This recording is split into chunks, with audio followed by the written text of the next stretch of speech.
ఏరియాలో అక్కడ రాయలపత్రికలో చెప్పడం జరిగింది. ఆదాయం ఎక్కువ వచ్చే ఏరియాలు ఏమన్నా ఉన్నాయంటే కార్పొరేషన్ పరిధి మొత్తంకి ఈ 3 వార్డులు.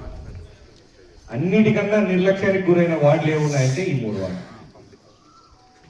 నిన్న మీకు 24-25 ఈ ఒక్క వార్డు 18th వార్డు నుంచి మీకు 6 కోట్ల రూపాయలు, 10% more than 10% of your revenue ఒక్క వార్డు నుంచి వచ్చింది.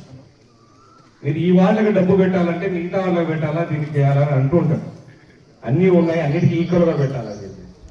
అప్పుడు ఈ రెవెన్యూ ఇక్కడ ఇవ్వకుండా రెవెన్యూ అందరికీ ఎంత వస్తుందో ఇది కూడా అంతే కలెక్ట్ చేసుకుంటారు. మరి కొంచెం నిర్లక్ష్యం చేయకండి. ఇప్పుడన్నా మీరు ఈ రిపీటెడ్గా మనం మాట్లాడడం వల్ల ఈ మధ్య కొంచెం మిగతా వాటికన్నా అడిషనల్గా మాకు పెట్టినట్టు నాకు తెలుస్తుంది కూడా.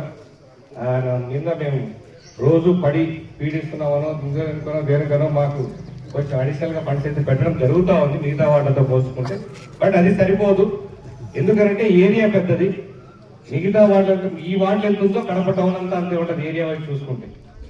కాబట్టి డెవలప్మెంట్కి స్కోప్ ఎక్కువ ఎక్కడ ఉంది. నేను మిగతా ఖాళీ స్థలాలన్నీ చేయమని చెప్పాను, కానీ జనావాసులు ఎక్కడ ఉన్నారో అక్కడ బేసిక్ డ్రైన్స్, డ్రింకింగ్ వాటర్, రోడ్లు ఈ ఫస్ట్ 3 పూర్తి చేస్తే మా వాళ్ళు అంతగా పెద్దగా అడిగేవాళ్ళు. స్ట్రీట్ లైట్స్ ఇవి చేసేస్తే మా వాళ్ళు దీని మీద ఎక్కువ అడిగేవాళ్ళు కూడా కాదు. ఇప్పటికే నా మీద మిగతా పల్లెల్లో అడిగినట్లు కూడా కార్పొరేషన్ వాళ్ళు అంతా వాళ్ళు చూస్తున్నారు కాబట్టి ఇన్ని రోజులు వాళ్ళకి అలవాటు కాబట్టి ఏముంది ఏం రాదు అని అనుకొని పోతా ఉన్నారు. కూటమి ప్రభుత్వంలో అలా ఉండదు.